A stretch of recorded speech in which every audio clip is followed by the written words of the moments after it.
আমাদের দেশের পয়সা খাবে, ওষুধ পাবে, জামা কাপড় পরবে। কেন?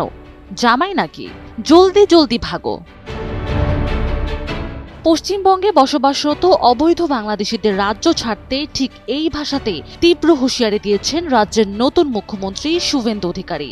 মঙ্গলবার উত্তর ২৪ পরগনা জেলার বসিরহাট মহকুমার হাকিমপুর চেকপয়েন্টে বিপুল সংখ্যক মানুষ জড়ো হওয়ার ঘটনার প্রেক্ষিতে তিনি এই কড়া বার্তা দেন।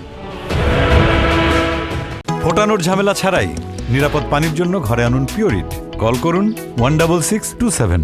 মুখ্যমন্ত্রীর দাবি, চেকপয়েন্টে জড়ো হওয়া এই ব্যক্তিরা সবাই অবৈধ বাংলাদেশি। তাদের উদ্দেশ্য করে তিনি বলেন, হাকিমপুরের ব্যাপারটা আমি টিভিতে দেখলাম। আমি শুধু একটাই কথা বলবো, তাড়াতাড়ি পালাও, তাড়াতাড়ি পালাও, অন্যথায় সরকার যা করার তাই করবে।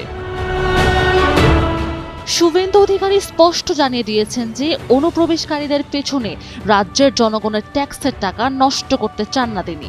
সংশ্লিষ্ট কর্তৃপক্ষকে তাদের দ্রুত বাংলাদেশে নেয়ার ব্যবস্থা করার আহ্বান জানিয়ে তিনি বলেন, আমরা পুলিশকে বলে দিয়েছি, জেলে পাঠাতে হবে না, আইনে নেই।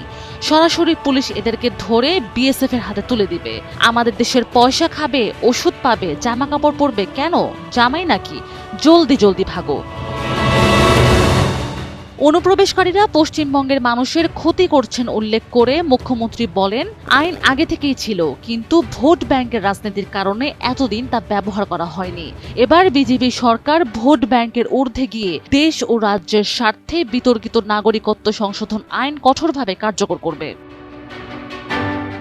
উল্লেখ্য, বিধানসভা নির্বাচনে বিপুল ম্যান্ডেট নিয়ে ক্ষমতায় এসে রাজ্যে সিএএ কার্যকরের ঘোষণা দেন শুভেন্দু অধিকারী। একই সঙ্গে অবৈধ অনুপ্রবেশকারী বাংলাদেশি ও রোহিঙ্গাদের জন্য ডিটেক্ট, ডিলিট অ্যান্ড ডিপোর্ট, শনাক্তকরণ, ভোটার তালিকা থেকে বাদ দেওয়া এবং পুশব্যাক নীতি নেওয়ার জন্য পুলিশ ও প্রশাসনকে কঠোর নির্দেশ দিয়েছেন রাজ্যের নতুন মুখ্যমন্ত্রী।